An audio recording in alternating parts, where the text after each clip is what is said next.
5:30 to 9:30. Good afternoon, honored guests, new inductees, ladies and gentlemen.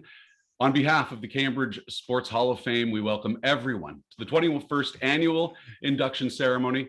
Due to the current state of affairs, this is our first virtual ceremony, which has forced us to differentiate from our normal practice. In addition, the ceremony is being recorded. It will be available on our website later. I would like to begin with the following recognition. Now, as we gather in these places to honor these inductees, we remember with gratitude that we live, work, and exist on the land that are traditional territories of the Neutral, the Anishinaabe, and the Haudenosaunee peoples. We gather on the Haldimand Tract and the land promised to the Six Nations that includes 6 miles on each side of the Grand River. May we live with respect on this land and in peace and friendship with its peoples. The Cambridge Sports Hall of Fame is a not-for-profit charitable organization and traditionally holds their annual induction ceremony on the first Saturday in May. The 8 inductees we are honoring today bring the total number of inductees to 189 since the hall opened in 1996. First, I would like to introduce our honored guests and inductees and ask them to turn on their cameras, please, when I call your name. Mr. Shannon Adshade, Cambridge City Councillor. Mr. Carl Kiefer, Waterloo Regional Councillor. Ms. Helen Jowett, Waterloo Regional Councillor. Mr. Brian May, Federal Member of Parliament for Cambridge. And I now ask the inductees to please turn on their cameras. Our new inductees include Randy Steinman, new inductee Nathan Brannen, new inductee Tim Brent, new inductee representing James Law is his daughter Margaret Stahlbaum, new inductee Mark Lee, new inductee Victoria Moores, and new inductee Paul Ross. Representing the 2015, 16, and 17 Cambridge National Ringette Championship teams, Sherry Adams. I'm hoping everyone's got the cameras open. Ladies and gentlemen, that is our honored guests and new inductees. I now ask the inductees to please turn their cameras off. This is going to be fun. However, we do have to start here. It is with a sad note that we mentioned the passing of the following esteemed inductees. Gord Renwick, an influential advocate for Canadian hockey, both nationally and internationally. Bob Cunningham, known for his coaching in softball and his dedication to the sports community. Al Findlay, co-founder of the Cambridge Sports Hall of Fame, NHL referee Neil Armstrong, Bob McKnight, a member of the 1960-61 Galt Terriers, Brian Schuldis, a member of the 1969 Galt Nationals, and while not an inductee, but a driving force in the sports community, George Hill. All are sadly missed. I now call on City Councillor Shannon Adshade to say a few words and ask that he now please turns on his camera. Thanks, Daryl. Good afternoon. I'm Shannon Adshade, Cambridge City Councillor. I bring greetings and congratulations on behalf of our Mayor, Catherine McGarry, of the rest of the City Council and City staff. It's a real honor to be invited to today's induction ceremony where the Cambridge Sports Hall of Fame is showcased and some of our amazing athletes and community builders are recognized. Thank you very much and have a great day.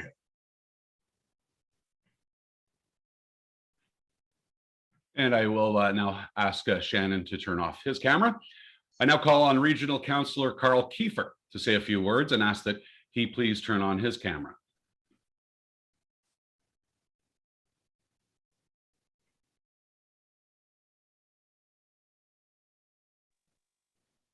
Thanks, Daryl. Sorry about the confusion there. Thanks, Daryl, and hello to all our guests, athletes, past inductees, and everyone involved in today's induction ceremony. There's 2 things that the City of Cambridge and the region of Waterloo have always been blessed with, and that is world-class athletes and world-class people. I want to congratulate all the nominees and inductees in today's ceremony. It has always been an honor to be part of the Cambridge Sports Hall of Fame induction ceremonies. I don't think I have missed one since its inception. I do bring greetings from Chair Redmond and Regional Council and also will my colleague, Councillor Jowett, who speaks next, of course, And finally, I would like to acknowledge and thank Bob Howison and the Cambridge Sports Hall of Fame Committee and our MC, Daryl Law. Thank you all.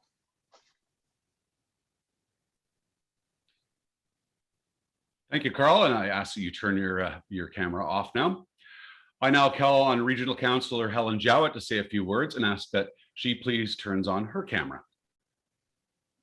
Thanks so much, Daryl. Good to see you got that haircut. Can see that's a lot easier to see those eyes of yours. Hello, everybody. My name is Helen Jowett, and I represent Cambridge at the region of Waterloo, and also work alongside Carl Kiefer, who just spoke. So he's already suggested who we're representing. I just want to celebrate and certainly appreciate all of the inductees and the nominees. This is certainly a different way to appreciate your gifts and talents, but nonetheless, we celebrate them. Your dedication and passion are something that puts us on the map, and congratulations to you all. We're very, very proud of you.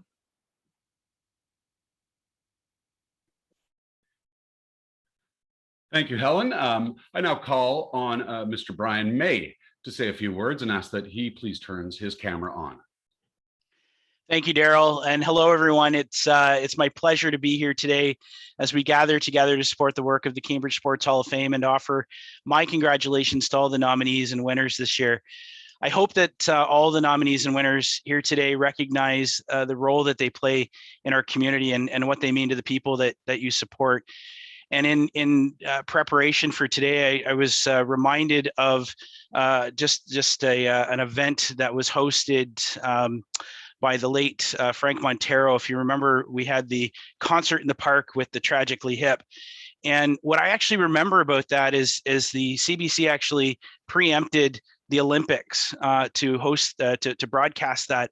And prior to preempting, and as we're sitting in the park waiting for the concert to start, it was just amazing to watch inductee Nathan Brannen compete in the Olympics while the broadcaster was inductee Mark Lee. And I just wanted to share that as something that I will never forget, as one of the most Canadian moments of my life. And now, as we round the turn on what will hopefully be the last major leg of this pandemic in Canada, we can hopefully get back to enjoying sports as we normally do. Thank you to the Cambridge Sports Hall of Fame for all of your efforts this year to recognize the amazing contributions of these athletes and contributors to sports and keeping the sporting community strong here in Cambridge. Thank you. And I'll ask Brian to turn off his camera. We do love seeing your smiling face, though. Now it is my esteemed pleasure to recognize the following individuals and teams. I now ask Nathan Brannen to please turn on his camera.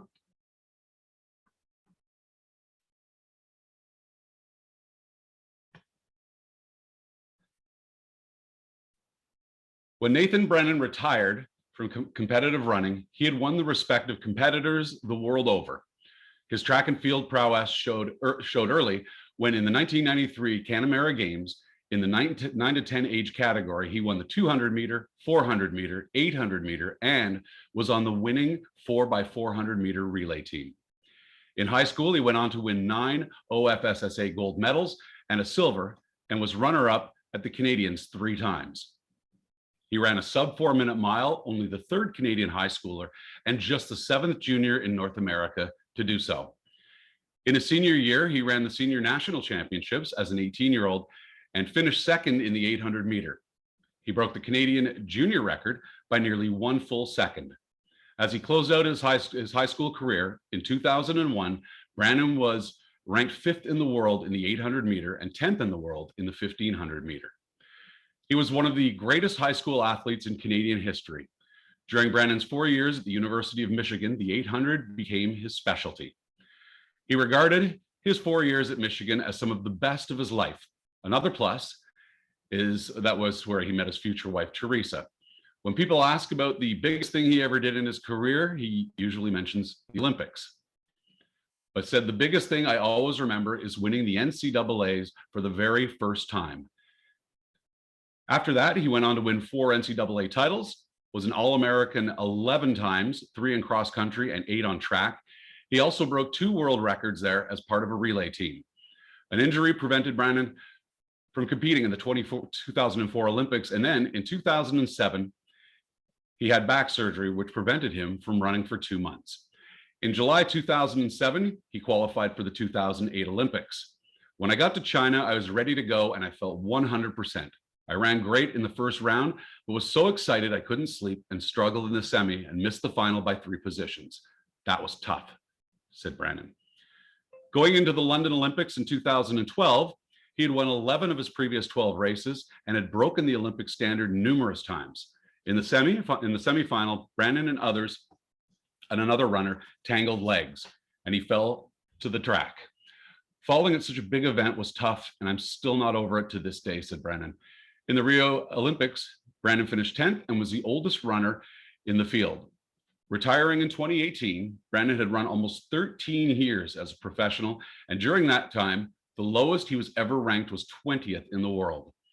At the time of his retirement, he held 4 Canadian track and field records in the indoor and outdoor, 1,000 meter and 2,000 meter, and the indoor 1 mile.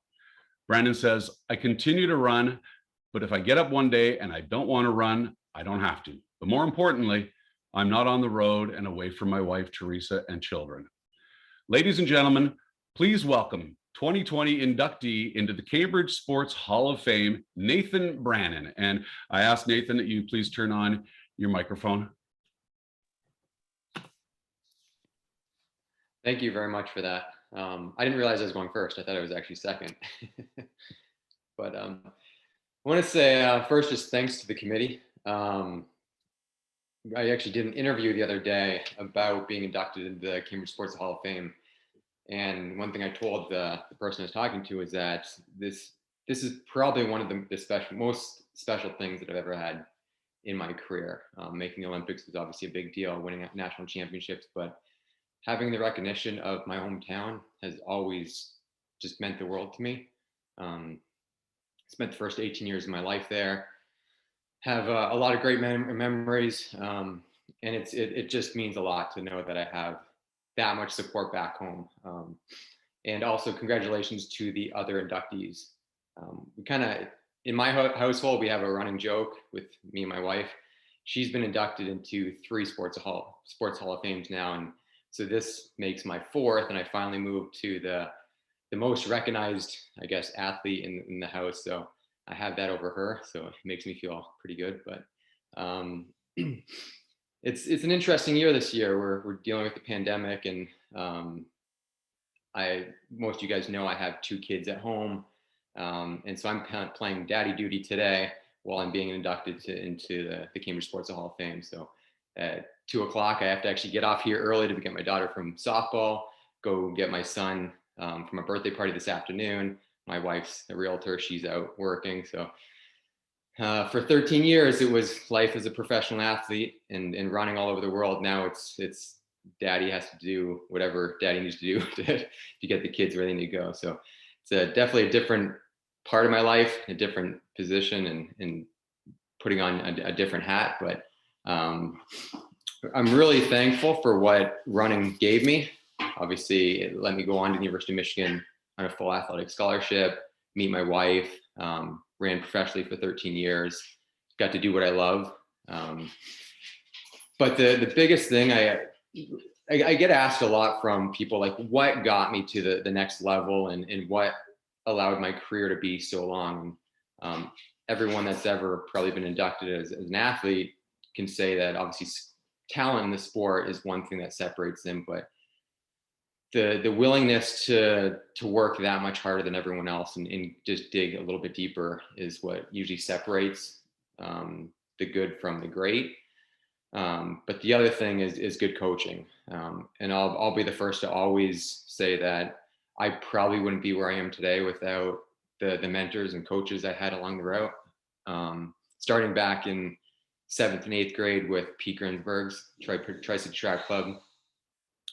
So in my opinion, a coach isn't just coaching you in the sport. It's someone that helps bring out the best in each athlete. And that's exactly what Pete did. He allowed me to see the talent that I had.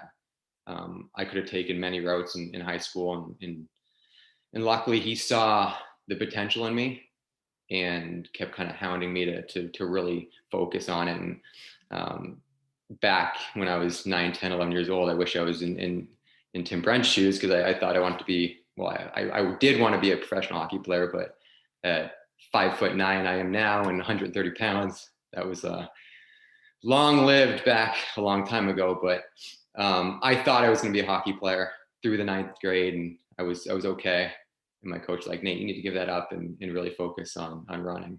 And so luckily Pete just kind of steered me in that right direction. And then I had a great coach in high school with Bill Horwich, and then on to the University of Michigan with Ron Warhurst. And then I finally ended my career with one of the Canadian Olympic team coaches, Win Gimitrowski. So I was just really lucky to have a great group of coaches that steered me in the right direction, always were super positive role models, and allowed me to be the athlete I was. So a big part of this is thanking them. And the other thing is thanking my family for the support, and obviously my hometown. So when I talk family, that includes everyone in Cambridge, because it is one big family there. It's funny because I always talk about my hometown and how good the athletes are that come through, and how many professional hockey players we've had, or professional or Olympians that have gone on to the Olympics and other sports. And it's crazy to think that a town of, I don't know what Cambridge is now, 130,000. I think it was like 90,000 when I lived there. A town that I think is relatively small has had such success in sport, and it's amazing to see and be part of, and now be inducted into the Sports Hall of Fame with so many amazing other athletes and people. So I'll end with that. I just want to say thank you again for allowing me to be part of this and be inducted into the Sports Hall of Fame with so many amazing other athletes. Thank you, Nathan. Now I'm back in order. You're supposed to go second. Didn't mean to throw you the curveball there. I now call on Randy Steinman to turn on his camera. Preston native Randy Steinman spent 40 years in radio and television as an announcer, sportscaster, and news reporter. Steinman remembers having a strong interest in the media as early as the age of 12 while attending William G. Davis Public School. And indeed, he did his first play-by-play commentary during a staff-student game in grade 8. In those years, he listened to the hockey broadcasts from KMOX in St. Louis on his transistor radio. He fondly remembers the voice of play-by-play man Dan Kelly, a Canadian from Ottawa. After graduating from Preston High School, Steinman entered Conestoga College as one of 25 students accepted annually into what was regarded as one of the top broadcast journalism programs in the country. In 1979, he was hired by program director Laird Elcombe at CFTJ Radio in Cambridge as an overnight announcer, and then moved to CKKW and CFCA FM in Kitchener in 1980. What, buddy? 2 years later, Grayson, what'd you say? 2 years later, he moved on and he began his sportscasting career with the Cambridge Hornets games. It was the first big thrill of my sportscasting career, said Steinman. The following season, Steinman moved to Seajoy in Guelph to broadcast the games of the city's new OHL team, the Platters. He was content in radio because it was almost impossible for young Canadian journalists to crack into television back then, said Steinman. However, on impulse, he sent out 104 radio demo tapes across the country. 3 months later, news director Mike Lapointe from CFCO News Radio offered him a job in Chatham, only an hour from downtown Detroit. For 6 years, he worked both sides of the border as a sports reporter out of Southern Ontario and a news radio sports correspondent in Detroit, where he managed the Detroit Tigers. Sparky Anderson were on first name basis. At one Tigers game in late September 1989, he was sitting beside Bill Incal, longtime sports director at CKCO TV in Kitchener. They caught up on old times, and 2 months later, Bill Incal called and said he had an opening in his television sports department. Steinman auditioned, got the job, and started working there in December of 1989. For the next 30 years, Steinman was a familiar face for Cambridge and KW residents, as well as viewers throughout southwestern Ontario. In 1997, Steinman was named the TV sports director and held that position for 20 years. During that time, he wrote 4 books. His first was titled Crowded Maze, and the final one was co-authored with his 10-year-old son.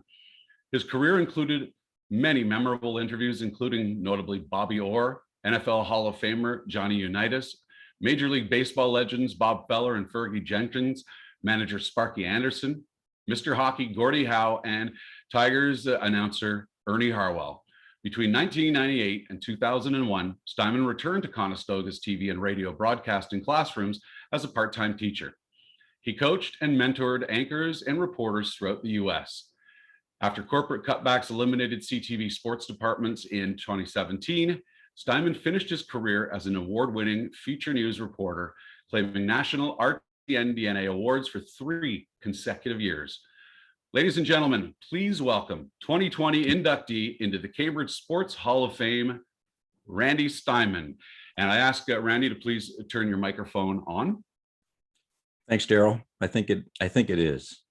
Daryl, when you said you were supposed to get a haircut today, I thought you were serious. I may have taken it a little bit too far, but thank you for that great introduction.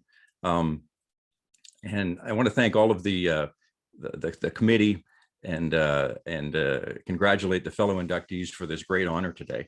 I'm going to do something a little unorthodox, and I'm going to talk a little at the beginning here about the worst day of my career. And that was March 28th, 2017. Daryl had just alluded to it when CTV made a lot of cutbacks, but it was a little over 4 years ago. And March was always a real busy time of year for us at the sports department at the TV station, because there was so much going on. There was OHL playoffs, there was Junior B, Junior C playoffs, there was OFSA, basketball, volleyball, CIS University National Championships. The Turbos were always off playing somewhere at a national championship. So it was a real busy time. And one morning, my boss came to my door and said, "Can you come upstairs to the boardroom for a few minutes?" And I said, "Oh, I'm slammed here, but sure, I can, come up for maybe 5 minutes." So as I'm going upstairs to this boardroom and I'm thinking, I wonder what this is all about, I thought, they're going to tell me that I won a national award, because I knew I was a finalist for an RTDNA award on a story I had done about some regional blind curlers. So I thought, I'm going to walk into this boardroom and there are going to be a dozen colleagues with party hats and noisemakers and cupcakes congratulating me, and I better act surprised. So I turned the corner to go into the boardroom, and instead of a party waiting for me, there were 3 people sitting there with papers all spread out and, sad puppy dog looks on their faces. And basically I was told that my department was being eliminated and my 38-year career as a sportscaster was ending. And that was pretty tough to take. It was a tough day. Fortunately, they did give me a chance to stay on as a news reporter. And I had a couple of days to decide to do that. And in those 2 days, I thought about a lot of things, and I thought about, how important this whole community was to me, having grown up here in Preston and having played minor hockey for Preston, seeing the arena burn down in 1971, which was tough, playing football and track at Preston High School, being interviewed by Carl Fletcher when I was about 16 years old, which was, just a great honor and a thrill. Going to Jesters games and Preston Raiders games and Terriers baseball games and Hornets games, and later doing Hornets on the radio and being part of that Allen Cup win in 1983. I thought about all those things, all the people that we really tried to make household names with our sportscasts over the years, and I think we helped do that. Yvonne Tusick and Ian Leggett, Brian Little, Tim Brent, Nathan Brannen, who are here today, Scott Thorman, Kirk Maltby, people like that. that was also important. And I was really happy to be able to stay on for a couple more years and still contribute to the sports community as best I could. I did a story on the Jacob Hessler football program and the great success that it had had over the years. I was really thrilled to do a story on the history of the Galt Arena and the legacy that building has, because stories like that are so important to keep the history alive and to always tell those important community stories, because without media, those stories don't get told. And 20, 30, 40 years from now, there's no history of those stories. And that's why it's so important. But it's funny that that day was such a bad day for me. And it was the low point. But here's the good news. About a week after that day, on March 2017, that award that I was telling you about, that I was hoping to win, a week later I won that award, and I liked that win so much that a year later I won another one, and a year later I won another one. And just telling local stories, it was sort of my passion, and I love doing it. And I'm so proud that I had a chance to do it. And, you know, as March 28th, 2017 was the low, today, May 1st, 2021, truly one of the highlights. I mean, this is such an honor and such a thrill to be inducted into this Hall of Fame with all of these great people. And it includes names of people who were heroes when I was a little kid growing up in Preston. So to be a part of this now is such an honor, and I thank the committee and I thank you, and I really appreciate having been a part of this sports community for all my life. Thank you so much. Thank you, Randy. Yes, and the haircut looks fantastic. I looked like Doc Brown from Back to the Future. So my wife told me I either got it cut or I was sleeping in the garage. So there we go. Congratulations. I now ask Tim Brent to please turn on his camera. Tim Brent grew up in Cambridge playing hockey and baseball, and was almost as good at a ball player as he was a hockey player, but hockey won out. When starting to skate at the age of 2 at the old Hessler Memorial Arena, his parents, Ian and Rhonda, recall him getting frustrated his first time on the ice. He liked going fast and everybody was passing him. But the next year, he was skating in earnest, and away he went. In those early years, he played mini sticks. From time to time, he woke up until the time he went to bed, playing hockey. Grandma or anyone else was the goalie, recalls his father, Ian. His mother, Rhonda, said that my mom used to put catalogs on her legs with elastics, and they'd go downstairs in the basement, and he would shoot pucks at her. At age 15, Tim signed with the Cambridge Winterhawks Junior B hockey team of the OHA. Midwestern Hockey League for the 1999-2000 season, Brent had a strong year and was taken second overall in the OHL's priority selection draft by the Toronto St. Michael's Majors. As a junior, he was selected to play in the annual CHL NHL Top Prospects game for Team Orr against Don Cherry's team, but was unable to play due to injury. Tim was disappointed, but received a personal call from Bobby Orr, who told him not to worry. For his part, Don Cherry was always a fan of Tim's, likening him to an old style player. In 2004, Brent played for Canada at the World Junior Under-20 Championships in Finland, with Canada winning a silver medal. Brent had an impressive junior career, was drafted 37th overall by the NHL's Anaheim Mighty Ducks, but did not sign with them that year and went back into the draft the following year, again selected by Anaheim. In 2004-2005 season, he played for the Cincinnati Mighty Ducks, but was called up and played 18 games for Anaheim in the NHL. The following year, he started playing with Anaheim's new minor league affiliate, the Portland Pirates, but was again recalled to play for the Stanley Cup winning Ducks, scored his first NHL goal on February 20th in a game against the Vancouver Canucks. He received a Stanley Cup ring that year.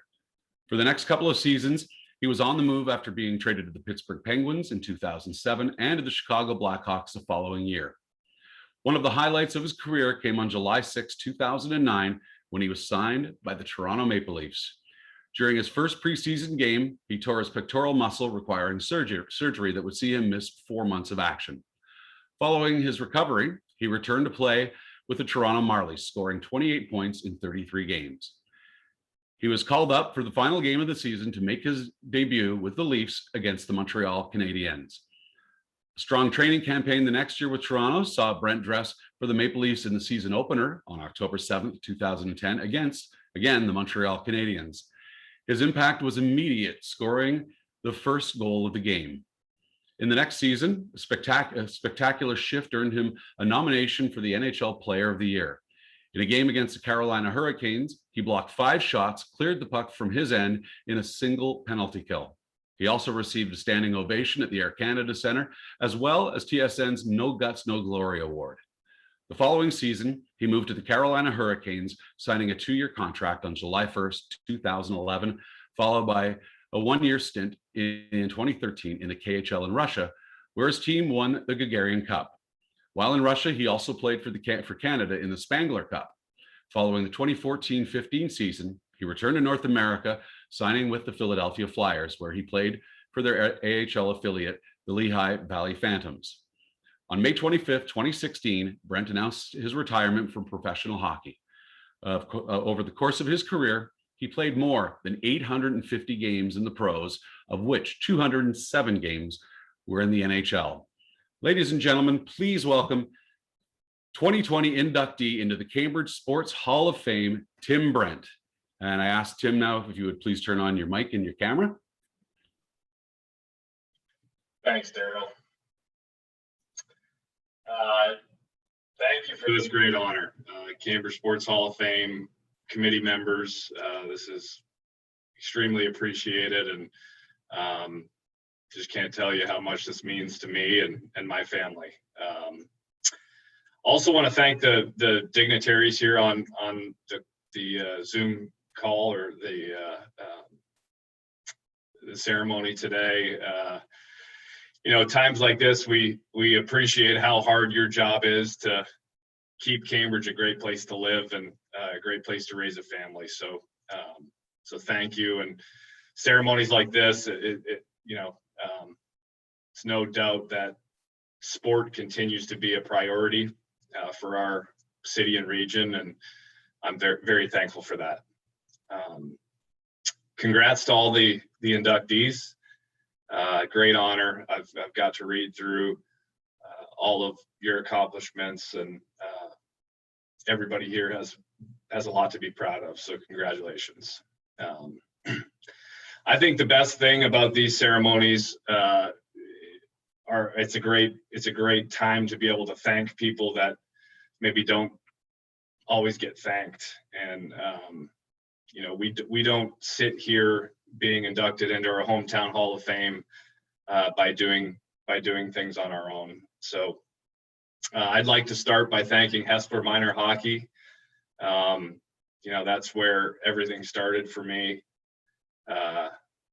followed by Cambridge Minor Hockey, and obviously the Cambridge Winterhawk Junior B organization.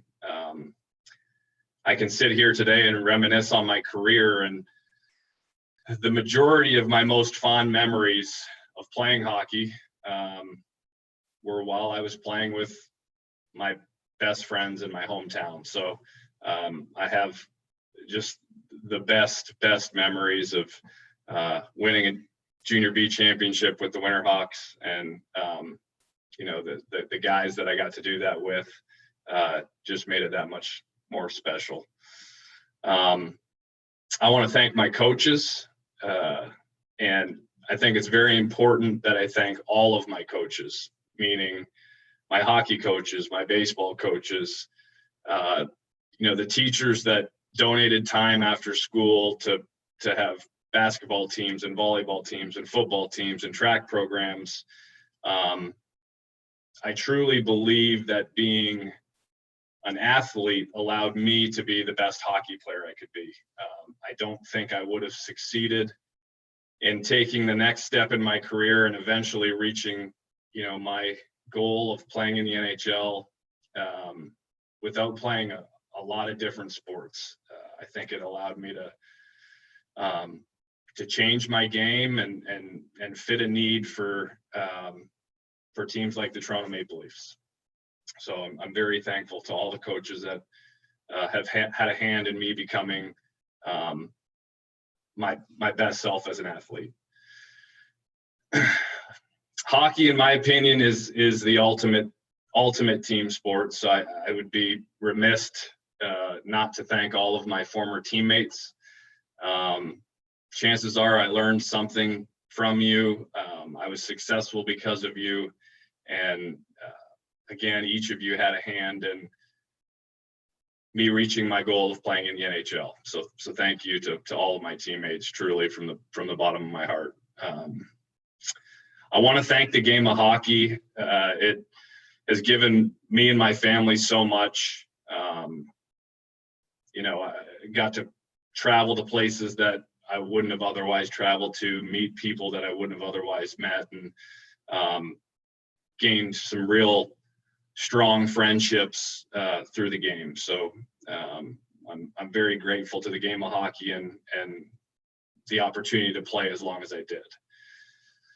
And then the most obvious is thanking my family.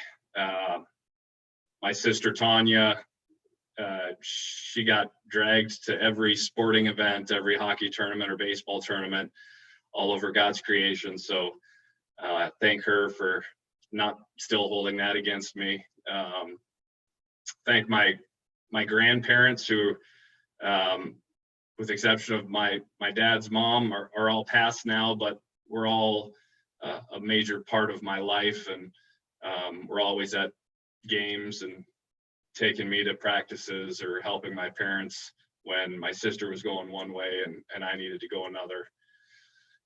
I want to thank my wife, Eva. We met later in my hockey career, but she did move to Russia with me, which I can promise you that's love. If you move to Magnitogorsk, that's love. So thank you to her. And then last but not least, I want to thank my parents. The sacrifices that they made for me to pursue my dream are really immeasurable. I can sit here today and think about all the things that I went through my hockey career, and the example that they set allowed for easy decisions for me, whether it was having to work harder than everybody else or sacrifice something to make sure that I put myself in the best position to be the best player I could be, and really to be able to show character when character was needed. And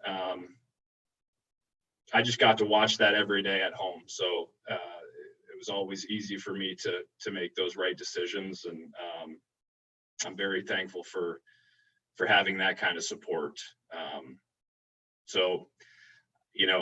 I think for me, this is such a huge honor. Everybody on this call, everybody understands that, it takes a village to raise a kid. Well, I would say it takes a region to raise an athlete, because I know how much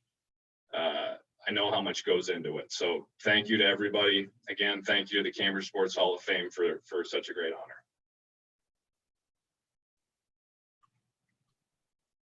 Thank you, Tim. I now ask Mrs. Margaret Stahlbaum to please turn her camera on. James Law was one of the best lawn bowlers of his era and was inducted into the Ontario Lawn Bowling Association Hall of Fame in 2018. Born in Galt in 1912, he attended Galt Collegiate Institute, but left before graduation. The story of his departure from GCI was similar to that of another Hall of Famer, Dr. Harry McKendrick. In McKendrick's case, headmaster Tassie chased him right out of the school. In Law's case, so the story is told, it was Principal H. Wolton who chased Law out of the school, the Dando Street exit to be exact, and that Law never returned. A lifelong resident of the area, he owned and operated Law Cartage Limited of Cambridge, but it was as a lawn bowler that he earned his athletic distinction, earning provincial and Canadian championships.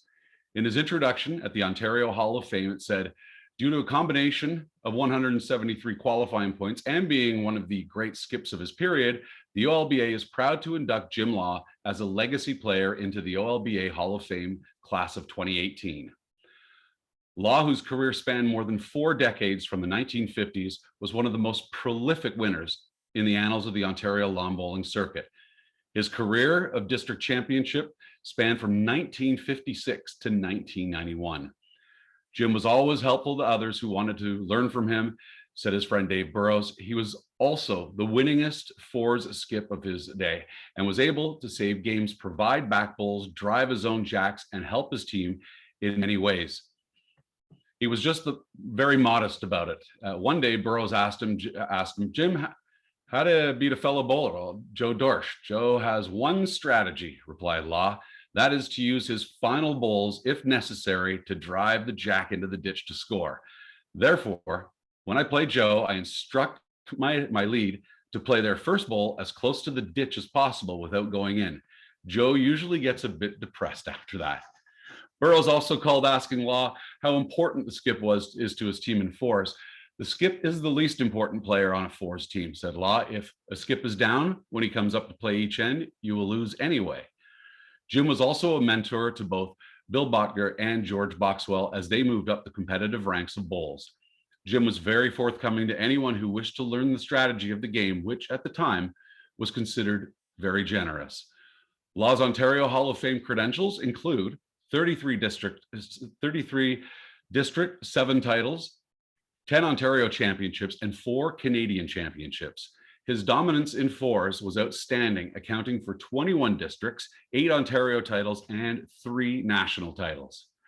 Ladies and gentlemen, please welcome 2020 inductee into the Cambridge Sports Hall of Fame, James Law, and I now call upon his daughter, Margaret Stahlbaum, to speak on his behalf when she turns her mic on. Thank you for honoring my father, Jim Law, with this recognition of his lawn bowling accomplishments. Many of today's inductees are people that I watched compete in their sport as well, but my dad would consider it such a privilege to be included in the level of excellence that these current and the former Cambridge inductees have exhibited. My dad was fascinated with lawn bowling as a child as he watched his father, Samuel Law, who at the time also bore a reputation as one of Canada's outstanding lawn bowlers. And his dad had a great influence over him as his skills were being developed. He won his first tournament at the age of 15. I remember as a kid, my dad telling me that Ontario was divided up into districts in the sport of lawn bowling. And my dad bowled out of this region, and it was in the district number 7. And it was considered the highest caliber of competition. My dad studied all of the things that makes lawn bowling a great sport. He'd be aware of how the weather would affect the grass. He learned about the specialized technique of how the cut of the grass impacted the bowls. And as he traveled across North America bowling, he soon learned how different artificial turf was to natural grass. And as tournaments ended, my dad would research his opponents for future games and would remember their bowling strengths and would adjust his game to be able to play the game as much to his advantage as possible. And he did all of this before there was Google to do any research. Over the years, my father has been nominated for the first Tim Turo Sports Award. He's received a Kitchener Athletic Award, inducted into the Waterloo County Hall of Fame, and was the inaugural inductee for the Ontario Lawn Bowls Association. One of the highlights of my dad's bowling career, though, was when he was named to the Canadian team and became involved in coaching. He was a pioneer in the certification program of lawn bowling, specializing in the areas of tactics and strategy. As the youngest of my dad's 4 children, he, my mom, and often my brother Bill, that also bowled with my dad, would travel across Canada and the US. The bowling attire at the time was a crisp white shirt and white pants. My dad proudly ensured that his team always wore the Galt Sportsman's Club crest sewn on the pocket of the shirt. Lawn bowling was often seen as an older person's sport, but my dad would scout young players and would mentor them and instill a love for the game just like he had. These young men, like my brother Bill and others in our region like Bill Betker, as mentioned earlier, and George Boxwell and David Wicks, were mentored by my dad and also have winning legacies, and my dad was very proud to be part of their journeys. At many of the tournaments, I got to be the unofficial scorekeeper. My dad said he'd rely on me to let him know what the score was when he asked. But now, as a grown-up, I realize now that it was his way of keeping track of a child in an unfamiliar setting in a different city. But as a child, I'd proudly say, "Dad, your team is winning." And he'd turn to me and he'd say, "Margaret, you always play like you're losing by one. You keep trying to get one more." Well, 1991 was the last year my dad had won a title, but it was also the year he was diagnosed with cancer. And on his 80th birthday in February of 1992, you know what my dad said? "I just want one more." He didn't get that next birthday, but he left us with so many memories, and his families and friends always had one more story to tell about Jim Law. But today I proudly accept this acknowledgement of James Law, one of Canada's best lawn bowlers, as he is inducted into the Cambridge Sports Hall of Fame. What a thrill it will be when we get to go to the Cambridge Centre and are able to point out to our families' younger generations the connection of a great city to our family's heritage. So thank you, Cambridge Sports Hall of Fame Committee, for making this a very special day for our family.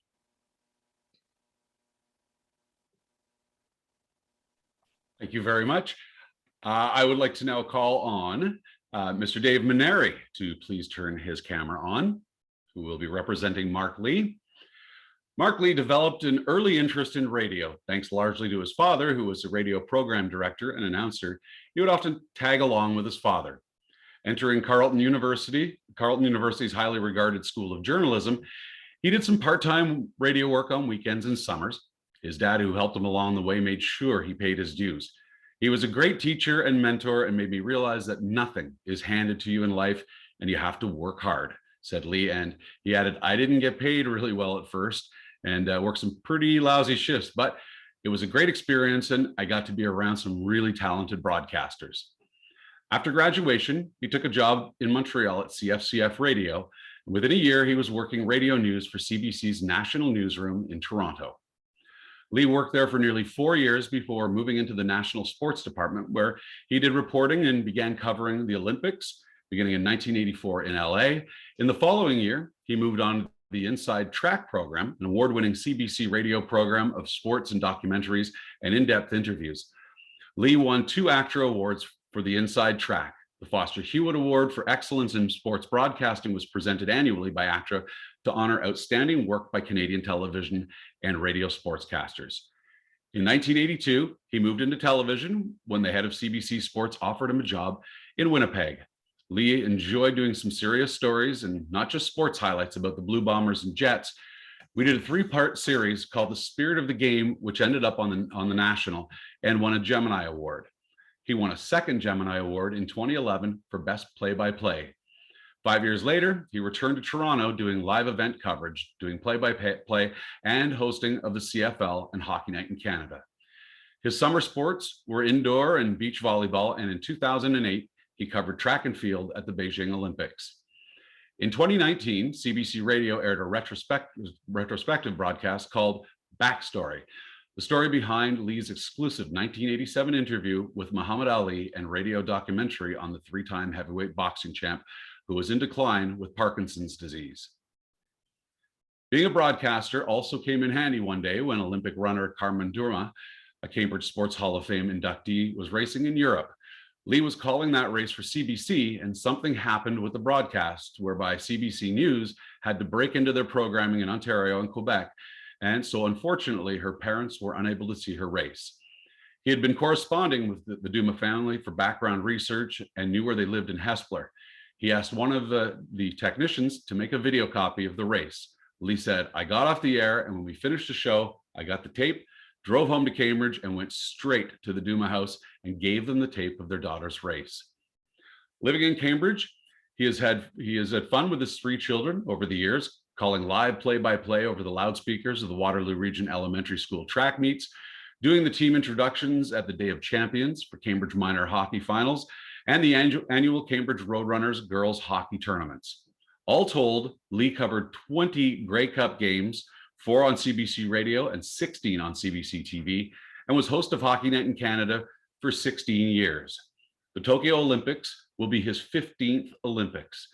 Ladies and gentlemen, please welcome 2020 inductee into the Cambridge Sports Hall of Fame, Mark Lee. And I now call upon Dave Maneri to speak on Mark Lee's behalf. You turn on your mic and camera, please. Thank you very much, Daryl. What a wonderful tribute to Mark. Mark can't be here today. He did want me to pass along a few words, though. And the first and foremost, of course, he wants to congratulate his fellow inductees this year. And that was a great story about Carmen Duma. I know he's got connections with some of the inductees, and he admires them all. He's semi-retired now, but that being said, one of his commitments was this weekend, as it turned out, and he's calling the World Relays this weekend from the CBC broadcast studios in Toronto. The events taking place in Poland, Canada, and the US, and then Australia and other countries were supposed to be there. Some of those countries, including Canada and the US, are not because of COVID restrictions right now. But let me just go back to, he grew up in Ottawa, and as Daryl mentioned, he idolized his father, who was a longtime broadcaster in radio. And so he'd tag along and go to the studio on weekends and so forth, and he'd cut the grass there. And finally, after doing some odd jobs, he got a chance to dub some commercials there, and as a teenager. And then he got on the air when he was in grade 12, and he did a sportscast at 11 o'clock on a Saturday night. And he said no one was listening then, and but he loved it, and he started learning how to do things. He made lots of mistakes along the way, he said, and so forth. Went to Carleton in journalism, and he played quarterback for the Carleton Ravens there. Has some great stories about all that.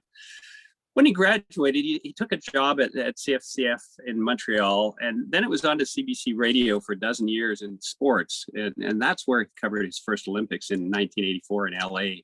He was only 27 years old at the time. This summer in Tokyo, if all goes well, it's going to be, as Daryl mentioned, his 15th Olympics for CBC. But the highlight of his radio career was hosting this in-depth sports documentary and interview program, The Inside Track. And it was there that he had this exclusive interview with Muhammad Ali. And I won't relate it now. It's a great story. If you have an opportunity to read the induction booklet in the program, it's on his plaque in his bio there. And I encourage you to read it, because it's really quite remarkable and fun to read that. But that was certainly a highlight, Muhammad Ali. And he's also been able to go into the inner sanctum of the International Olympic Committee in Europe, and has been blessed to travel the world telling these stories, these sports stories about Canadians and so forth. In 1992, he made the move to TV, and that meant that he had to move to Winnipeg with his wife, Carol, and they had an 18-month-old son, Dane, at the time. And that's really where he learned the ropes in TV. And then eventually, their family grew. They had 3 children. He moved back to Cambridge, back east of Cambridge, the first time in Cambridge. And that's when he began a full-time job with CTV, TV sports based in Toronto. And the reason they chose Cambridge was Waterloo region felt like about the same size as Winnipeg, and it was close to the airport. They liked the region, they liked Cambridge, and they thought this would be a great place to raise their family. Since then, he's been fortunate to do all sorts of things. Daryl mentioned Hockey Night in Canada, and play-by-play there. He's done the CFL on CBC, the Calgary Stampede, the Brier, the Scotties Tournament of Hearts, and the road to the Olympic Games. Done multiple world championships in all sorts of sports: figure skating, track and field, curling, bobsleigh. And as I mentioned, even though he's semi-retired, and it was just his real regret that he wasn't able to join us today. And it was 23 years ago when they came to Cambridge, and he said it's just such a wonderful place to raise his kids and his family to live. And it's a short commute to the airport where he goes away on assignments and so forth. He's also enjoyed doing some things in the community, and we've been fortunate to have him do these things. But he's certainly volunteered with the Cambridge Roadrunners, when his daughter was playing hockey, and he helped out his son when his son was playing football at GCI, and got involved at at Saginaw Public School. And one of the interesting things he did was announce the regional school track meets when he could. And imagine having kind of nice to have a professional broadcaster do that. For someone who's moved around quite a bit and traveled all over the place, I think he's flown over 1 million miles in airplanes on assignments. He's proud to call Cambridge home, and that's the thing I think he really wanted to drive home today. Is just his sense of being a part of this community, his pride at being selected as an inductee into the Cambridge Sports Hall of Fame. And he and his wife, they're looking forward to continuing their involvement in the community for years to come. Thank you very much.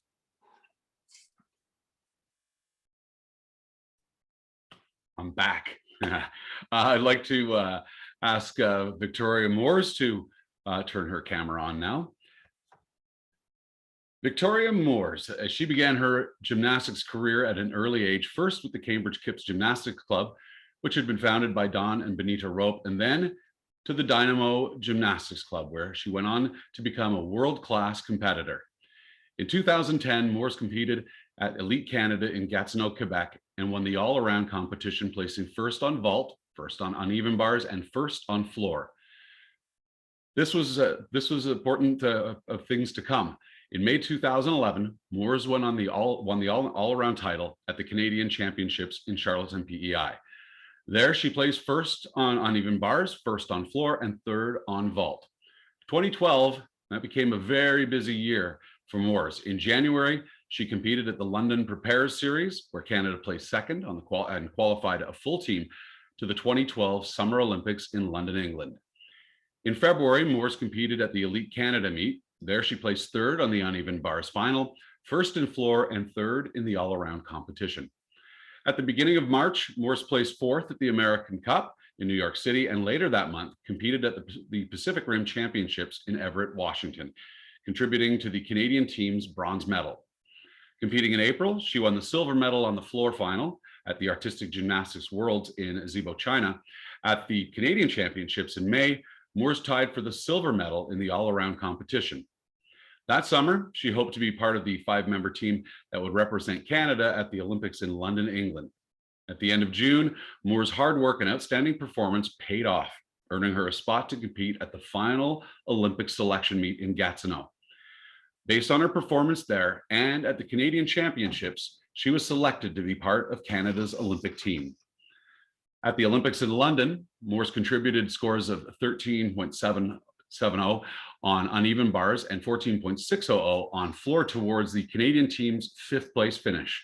Moores said, "Our goal was to finish in the top 8, but finishing 5th, well, we weren't expecting that. We upset a lot of big countries. We just decided to go out there and go strong." In March 2013, Moores won the bronze medal in all around, competing for Canada at the FIG World Cup, also known as the America Cup. In August, Moores was the first female gymnast to perform a double twisting double layout in international competition during her floor exercise routine at the Pan American Senior Apparatus Championship.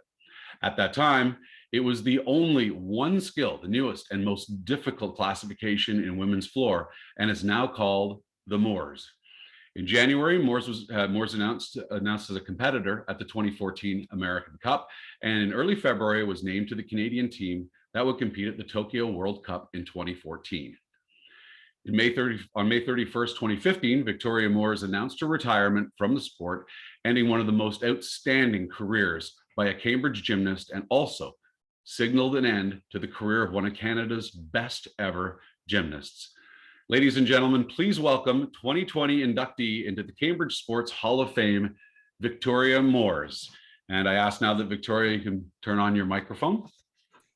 Thank you, Daryl. That was lovely. Well, I would like to take this opportunity to personally thank members of the Cambridge Sports Hall of Fame for nominating me. It's such an honor and a privilege to be considered and counted among the great many athletes who have called Cambridge home.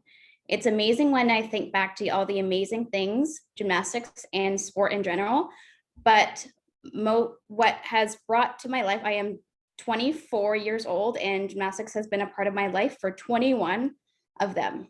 And as an athlete, and now as a coach, I got involved in gymnastics when I was barely 3 years old. I was a bouncy kid, so my mom enrolled me in a local recreational gymnastics class, looking for an outlet for my boundless energy, and quite honestly, as a way to save the furniture. I have to say though, while all the medals and experiences competing around the world have been life-changing and now created memories that will last a lifetime, the real rewards come with coaching gymnastics. There's just something so special about watching new generations of young athletes fall in love with gymnastics and all the benefits of the sport. Thank you. Thank you, Victoria. I would like now to ask Paul Ross to please turn on his camera. Oh, I love this guy. For nearly 8 decades, Paul Ross has played a pivotal role in the sporting life of Cambridge, from his earliest days as a sport enthusiast and later as an administrator and member of several sports organizations. At the age of 12, Paul played Pee Wee hockey at the Hespeler Arena until the new Preston Arena was built. There, his association with equipment manager Dunk Pollock began. Before each game, he would assist Pollock in retrieving sweaters and goaltender equipment from the storage lockers. He would then suit up for his game and afterwards refold the sweaters from both teams, collect the goaltending equipment, and return them to the storage lockers. It was Pollock who convinced Ross at age 18 to join the Preston Boys Hockey Association executive as treasurer. In 1958, he was instrumental in getting volunteers for a novice hockey tournament, which continues to this day. Ross spent 10 years holding various executive positions, as well as coach, manager, and trainer with the Preston Boys Hockey Association. In 1960, he became secretary of the Preston Pal Junior C Hockey Club, where he spent 4 years organizing various fundraising events and other functions. The club changed its name to the Preston Raiders Junior B Club, where he spent 5 years performing numerous functions. In 1964, Ross, along with Tom Watkins, Sr., the co-founder of the ORHA, Preston Jester hockey team, and in 1968, the team won the ORHA intermediate and senior titles. In 1978, Ross began a 25-year involvement with the Hespeler Minor Hockey Association, holding many executive positions in that time, and in 1988 became president, where he remained for 4 years. During that time, the Hespeler Memorial Arena was condemned, along with Brian Flanagan and Ron Schindler from Preston, organized a Preston Hespeler Interlocking House League with teams from each center enjoying non-contact competition. The three also organized a successful juvenile interlocking house league with the Galt Minor Hockey Association. Ross also volunteered with the Hespeler Minor Hockey Olympics as an announcer and a timekeeper, as well as a scorekeeper. After joining the Cambridge Sports Hall of Fame Committee in 1996, Ross worked with the Morgard Property Management in designing the current displays in the Cambridge Center. He served as secretary, treasurer, induction ceremony chairman, and was a key member on various subcommittees. And we all agree, an all-around awesome dude. Ladies and gentlemen, please welcome 2020 inductee into the Cambridge Sports Hall of Fame, Paul Ross. And I ask you now, Paul, to turn on your camera. Thank you, Daryl. Honored guests, fellow inductees, members of the selection committee, ladies and gentlemen. My life has been an interesting journey that has provided me with the opportunity to meet a lot of wonderful people. They include politicians, dignitaries, sports heroes, and terrific volunteers on different executives and significant committees. I couldn't have accomplished my endeavors without the assistance of all these great people and organizations. I want to start by thanking my wonderful wife, Fiona, of 55 years, and my 2 boys, Trevor and Justin, for their support and kind consideration for making my journey so successful. I need to thank the late Dunk Pollock for his efforts to show me how to share responsibilities at a young age. He encouraged me to join the Preston Boys Hockey Association executive at age 18 as treasurer. This association led to my participation in a significant and an important executive vote that involved the decision to host a novice hockey tournament, which exists to this day, 63 years later. The first tournament conducted with volunteers. I need to thank the original organizers, Walter, Vern, and Ron Gowing, plus the late Bob Whitaker. Also my late brother Peter and late Ed Burr for assisting me in refereeing and scorekeeping the 8-team tournament. John McCash eventually assumed responsibility, and the annual tournament has blossomed to over 100 teams. I need to extend a special appreciation to the late Bob Betke, Wally McKay, and Bob's Montreal counterpart, Emile, for their intuitive thinking during the Quebec separation crisis that we should host an exchange hockey game that would demonstrate to the Quebecers that separation was not an acceptable option for fellow Canadians. Even the great Maurice Rocket Richord attended the St. Vincent de Paul hockey exhibition game in support of our endeavors. I need to thank my lifelong friend Ron Bowman for his effort and support in assisting in this special exchange game as a chaperone. He and I eventually went on to coach and manage the same boys from this team in midget and juvenile travel teams. I need to mention the late Vic Laurie, Ross Worley, and Jim Sinclair for their dedication to the Preston Raiders hockey executive. Many thanks go to the late Tom Watkins Sr. for assisting me in forming the Preston Jester Rural Intermediate Hockey Team. Thank you to the late Jeff Lilly, who assisted me in forming the Hesper Old Timers Hockey Club. And a special thanks goes to Bill Burgess and Ed Burr for their dedication to our annual Old Timer Tournament. Many thanks go to Ross McKellar for assisting me in forming the Galt Preston Hesper Old Timer team that exists to this day. When I was president of the Hesper Minor Hockey and the Hesper Arena was condemned, Hesper Minor Hockey united with Preston and Galt Minor Hockey House Leagues to form an interlocking hockey schedule for one season. Thanks to Brian Flanagan Hesper, Ron Schindler Preston, and Keith Taylor Galt, the consolidated hockey schedule was an overwhelming success. I headed the Twin Pad Committee, and a special thanks goes to George Sheedle, owner of Sheedle Construction, for offering his land on Holiday Inn Drive opposite Jacob Hesper High School free of charge to construct a twin pad that could eventually house a Cambridge Sportsplex. He wanted to give something back to the community that made his company so successful. A special thank you goes to Jan McGraw, principal of Jacob Hesper High School, and Mr. Schluter, head of the Waterloo District School Board, for their support for a twin pad on the Sheedle land. The Cambridge City Council of the day vetoed the idea into oblivion. And it wasn't until Mayor Jane Brewer was elected 10 years later that the second pad was finally built. Special thanks to the late Al Finley and Dave Maneri for their invitation to have me join the Cambridge Sports Hall of Fame executive. Coincidentally, at that time, a suggestion was made that the hall should be included with the revamp of Cambridge Center. Moorgard Holdings were very receptive to the idea, and plans were put in place to allocate an area near the new rink. At that, I have to thank consultant Mike Mihak, who assisted me in the floor plan and installation of the power and other facilities. Tracy Leonard and Monique Marceau from Cambridge Center Management for their continued support throughout the 23 years of the Hall of Fame. Kudos to Rick Murphy of D3 Artworks for his design and construction of lifelike figures installed in the various display cases. I also have to recognize Al Finley, Jim Cox, Cam Allen, Dave Maneri, and Mark Hunterford for their devoted efforts to organize and establish the Sports Hall of Fame displays. A thank you goes to Chris Birch for her assistance in helping me organize the induction ceremony, and to fellow committee members Bob House and John Rothwell for taking over the induction ceremony responsibility. Thank you, Dave Maneri and Jim Cox, for your timeless efforts to organize memorabilia and write-ups regarding the incoming inductees. And I need to thank Dave Willick for his dedication to the selection committee. And to Gary Hedges and the remainder of the executive for all the wonderful work that they're doing. And last but not least, thank you to all my family, friends, and acquaintances who in some way have contributed to my successful journey. Thank you, Cambridge Sports Hall of Fame.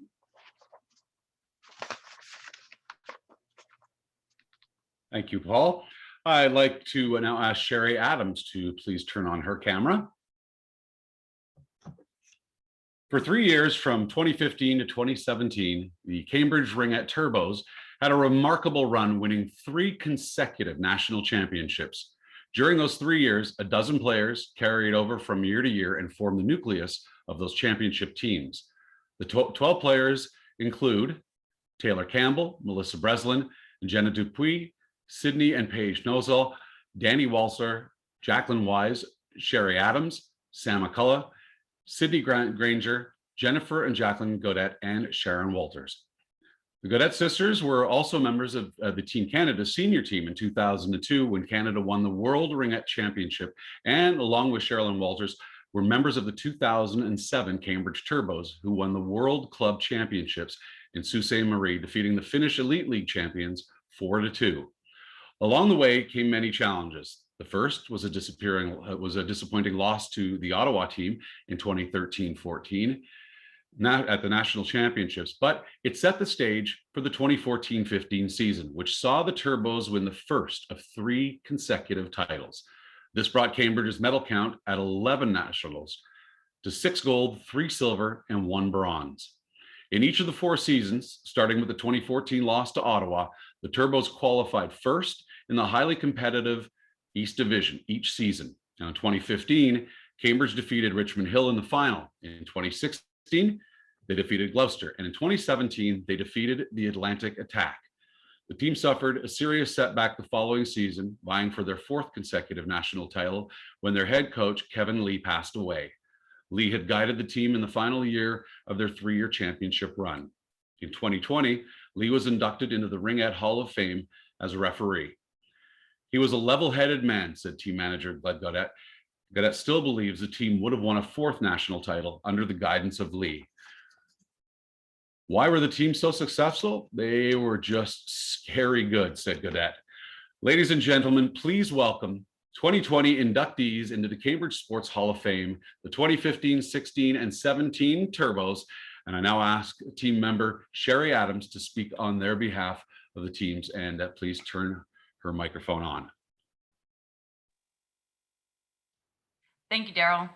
First of all, I'd like to congratulate all of the inducted members today. It's an honor to be among you. I'd like to thank the organizers of this event for making this all possible despite these unusual times. I was fortunate to be a part of the Cambridge Turbos that won 3 gold national medals at the Canadian Ringette Championships, what our team more commonly knows as the 3-peat. Everyone listed by Daryl is so well deserving of this induction, and I'm so proud of all of them. The memories of this 3-peat go far beyond the 3 gold medals that hang on our necks. We have created bonds that last a lifetime. The wins were spectacular, but the dressing room laughs, dances, chirps, and lectures I will always cherish.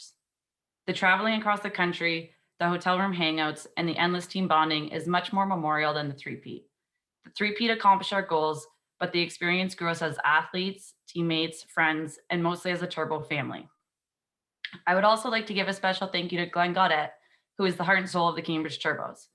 He has dedicated numerous hours as a coach and more recently as a manager to this association, and none of this success would have been possible without him.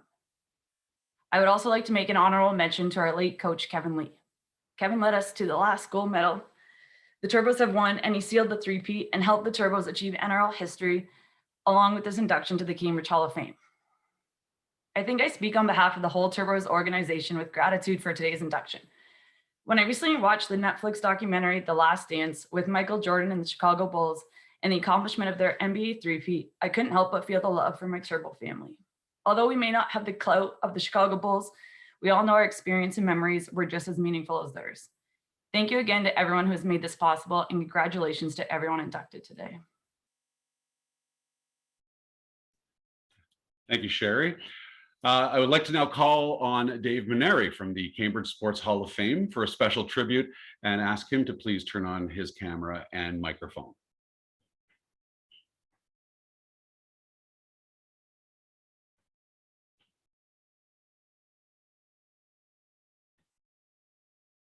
I think you have yourself muted, Dave. Nope. There you go. Somehow it muted on its own there, Daryl. I was just saying thank you, Sherry. It was a very touching tribute you had for those teams, the 3-peat. We're here today, the first Saturday in May. It's a Kentucky Derby Saturday, but it's also the Saturday that we always have our Cambridge Sports Hall of Fame induction ceremony. And there's one person that's not with us today. For the first time since we began these inductions back in 1998, and that's Al Finley. And most of you know Al, some of you might not, but I'm just giving you a little sense of what Al meant, not only to me, but to so many people, I think, in the community. He was known and loved by so many of you, and each of you will have your own memories, own unique memories of this wonderful man. But since we started planning the sports hall back in the mid 1990s, and Al was there from the very beginning, and this is, as I say, the first time he's not here. It is a strange time with COVID, but also I think for the people on our Sports Hall of Fame committee and so forth, not having him present for the ceremony. And he was not only just a fixture in the community, but a cherished friend to so many people. He died last December and left behind his beloved wife and life partner, Donna, and his two children, Mark and Chris, and their families. But he also left behind an entire community that was mourning his loss because he was known so well in the community by so many people. There is a tribute to Al in our induction program, and I would encourage you to download it. It's a free download on our Cambridge Sports Hall of Fame website, and you can read about him and read the tributes by several of his friends and their recollections and so forth. So take a look at it, and you'll also see all the bios of each of our inductees today, and so that'll be a nice keepsake. If we were meeting in person, you could get a hard copy, but in lieu of that, please download the PDF that we have on our website. Al came to Preston in 1959, and he was a good athlete, a young guy then when his family moved here. And over the next 60 years, he was involved in so many different aspects of the community, volunteering and so many different things. And I couldn't possibly begin to go over everything and the different tributes and recollections of people. But I did talk to Carrie Leach, the figure skating coach and a longtime friend of Al, and Carrie Leach said Al was not only a wonderful family member and a family man and a cherished friend, but he was also a legend in the sports community. And he said a lot of people don't know that Al was a real business entrepreneur. There was one time, Al, if you knew Al, of course, you could have a kind of a funny relationship in terms of you might say something and he could respond to it, and you were just joking. You didn't mean, there might have been funny words spoken and so forth, but it was all in good jest. And that's the kind of relationship that Carrie and Al had. And so Al decided to print up, to start his own clothing line, and it was the I Hate Carrie Leach clothing line that, and Carrie told me this story. He printed up the t-shirts, I Hate Carrie Leach. They went like hotcakes. All Carrie Leach's skaters bought them, and other people bought them, and they were hugely popular.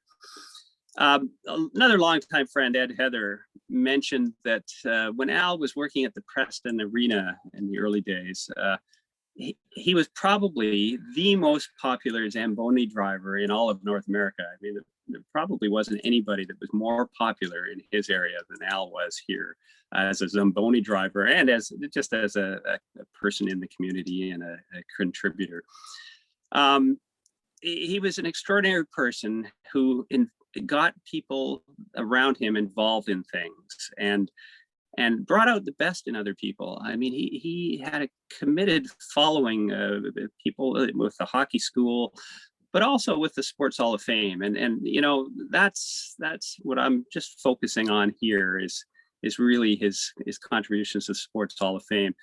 And so when he and Cam Allen and I started thinking of this idea, I mean, Al was so committed and so passionate, and it took that to get things going. I mean, he was the type of person that would think about the Sports Hall of Fame almost 24 hours a day. And this year, even though he can't be here with us today, Al knew all of the inductees that are being inducted today. and this was the day that was the highlight of the whole, certainly the Sports Hall of Fame calendar, but also the highlight really of the year in the sports community, because and as we've seen today, some of the people coming back and being inducted, they have a chance to thank people, as Tim Brent said, that maybe don't get thanked enough. And it's a moving experience for the inductees to be inducted in their community sports hall of fame. And I think many of our inductees have mentioned that today. The Al stepped aside from the Sports Hall of Fame as he got a bit older and was slowing down a little bit, and stepped off the executive committee, but he never left the Sports Hall of Fame. He was in touch with everybody on the committee. He was still involved in different aspects of the Sports Hall of Fame behind the scenes, and the memorabilia and the collections and the inductions. And so he was still integrally involved in the whole thing, even though he wasn't officially on the committee.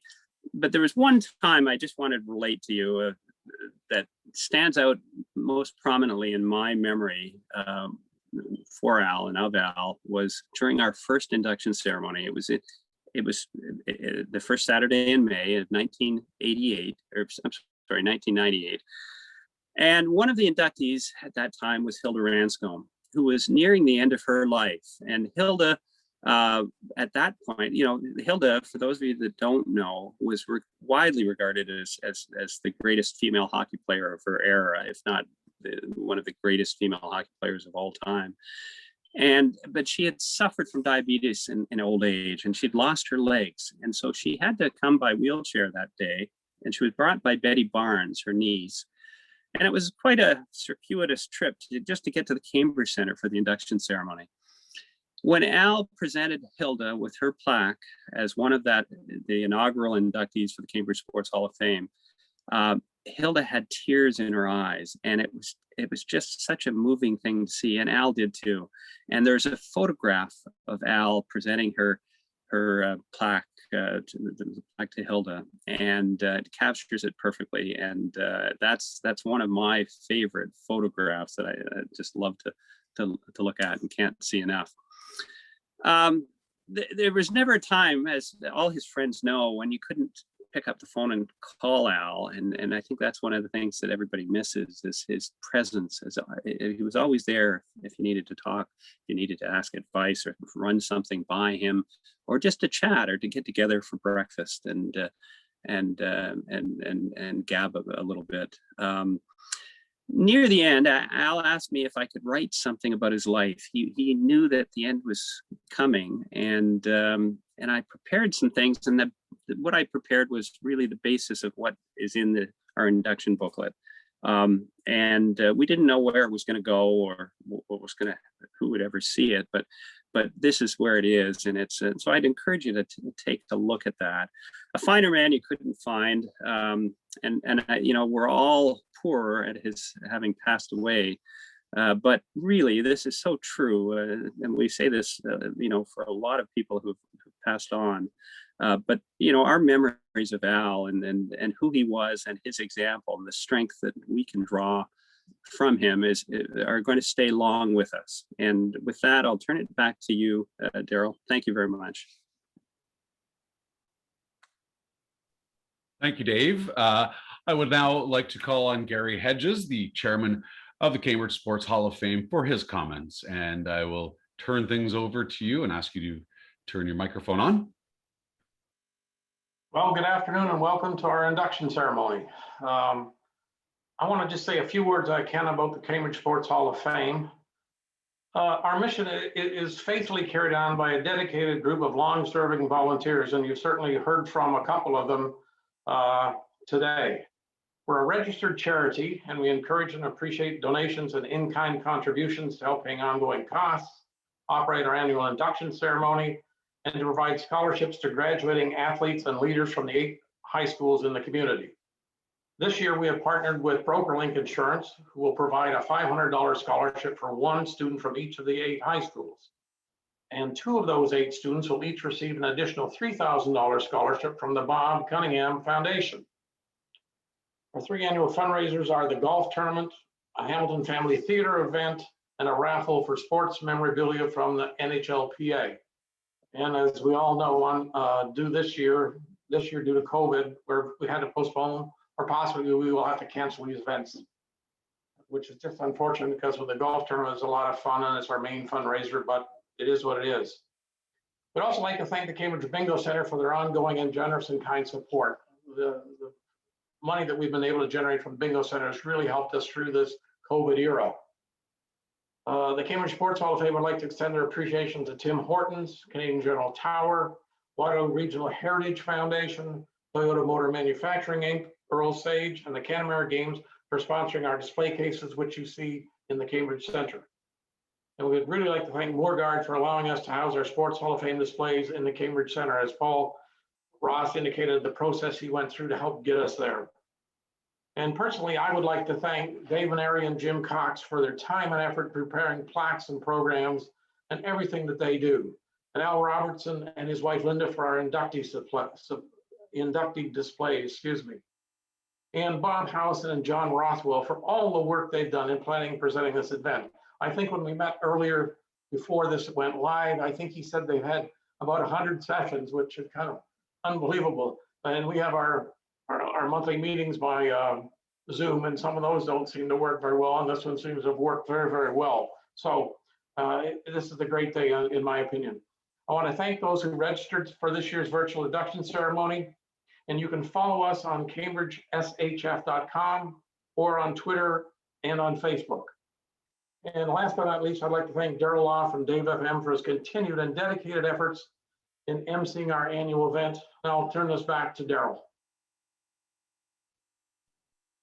Thank you for the kind words, Gary, and thank you. It's an honor for me every year. I missed last year, obviously. We all did because of the COVID situation.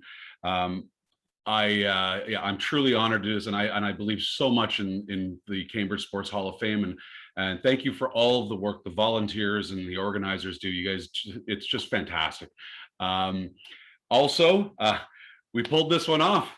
This was good. We weren't sure how it was going to go, and pretty much without a hitch. So congratulations to all, and congratulations, of course, to this year's inductees. Thank you to our honored guests for taking time from your busy schedules to attend.